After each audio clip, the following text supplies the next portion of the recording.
मित्रों, हमारी संस्कृति में ऐसे किस्से कहानियाँ हैं जो हमें नैतिक शिक्षा और मोटिवेट करने का काम करती है।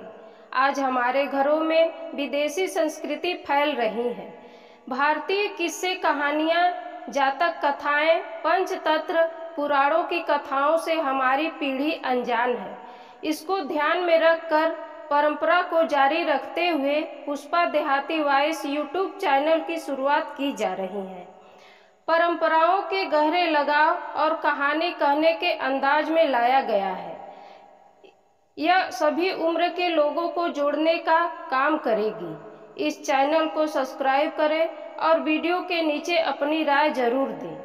भरोसा करें, ऐसे छोटे छोटे प्रयासों से सुंदर भारत का हम लोग निर्माण कर सकते हैं। एक गांव में राज बहादुर नाम का एक किसान रहता था। वह बहुत मेहनती था। उसके दो बेटे थे। बड़े का नाम नवल किशोर और छोटे का नाम राम किशोर था। राज बहादुर दिन रात खेतों में खूब मेहनत करता। धीरे धीरे वह अमीर हो गया। समय बीतने के साथ साथ अब उसके बेटे जवान हो गए थे। खेती का सारा काम अब उसके बेटे नवल किशोर और राम किशोर ने संभाल लिया। राज बहादुर बूढ़ा हो गया। अब उसकी तबीयत भी ठीक नहीं रहती थी।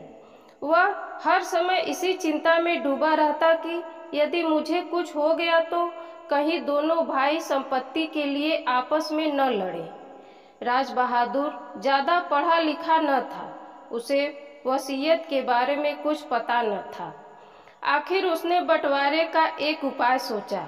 उसने एक रात खेत में 2 घड़े गाड़ दिए।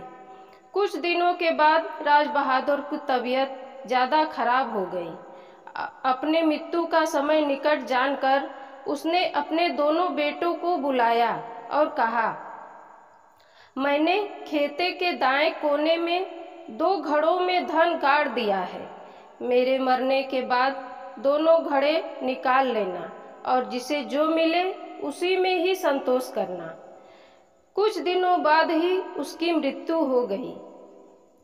नवल किशोर और राम किशोर को जब अपने पिता की बात याद आई तो वह गांव के मुखिया और कुछ अन्य लोगों को साथ लेकर खेत पर गए और खेत की खुदाई करने लगे।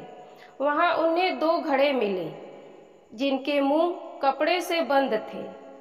वह घड़े खोलने लगे तो मुखिया ने उन्हें रोक दिया और कहा, पहले दोनों एक एक घड़ा बांट लो, उसके बाद ही इन्हें खोलना।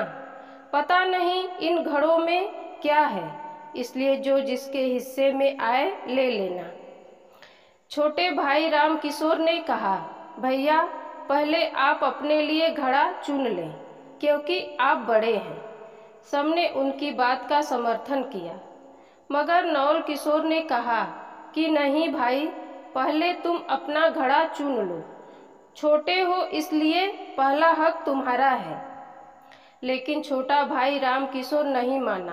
तब नवल किशोर ने एक घड़ा उठा लिया। दूसरा घड़ा राम किशोर ने ले लिया। अब नवल किशोर ने अपना घड़ा खोला। उसमें सोना तथा जेवरात थे। वह खुशी से उछल पड़ा। राम किशोर ने अपना घड़ा खोला। उसमें मिट्टी निकली। यह देखकर वह उदास हो गया। नवल किशोर खुशी से नाचते हुए बोला, पिताजी मुझे प्यार करते थे, इसलिए मुझे सोना तथा जेवरात मिले। राम किशोर चुप खड़ा था। उसकी समझ में नहीं आया कि पिता ने एक घड़े में मिट्टी क्यों रखी। उसे लगा कि इसमें जरूर कोई रहस्य छिपा है। उसने लोगों से पूछा, लेकिन किसी की समझ में कुछ नहीं आया। मुखिया ने कहा, तुम इस घड़े को लेकर राजा के पास जाओ और उनसे पूछो, वे अवश्य ही इस पहेली को सुलझा देंगे। कई लोगों को साथ लेकर राम किशोर दरबार में पहुंचा। उसने महाराज को पूरी बात बताई और अपना घड़ा भी दिखाया।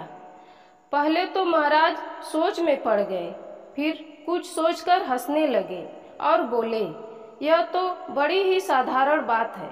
तुम्हारे पिता ने घड़े में मिट्टी इसलिए रखी कि जिसके पास मिट्टी वाला घड़ा आएगा वही जमीन का मालिक होगा। सब राजा के निर्णय की सराहना करने लगे। अब रामकिशोर को मिट्टी से भरे घड़े से कोई शिकायत नहीं थी। धन्यवाद।